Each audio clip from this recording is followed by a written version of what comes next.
அதனாலதான் இவர கல்விக்கும் தெரிந்தவன்னு சொல்றாங்க. அமராவதி அணை, வைகை அணை, இது மாதிரி நிறைய அணைகள் கட்டி இருக்காங்க. அணையா? அப்படின்னா என்ன?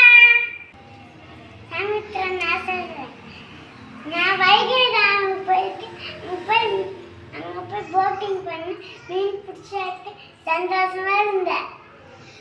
மழை பெய்யறப்ப நிறைய தண்ணி ஆத்துல போய் கலங்குது.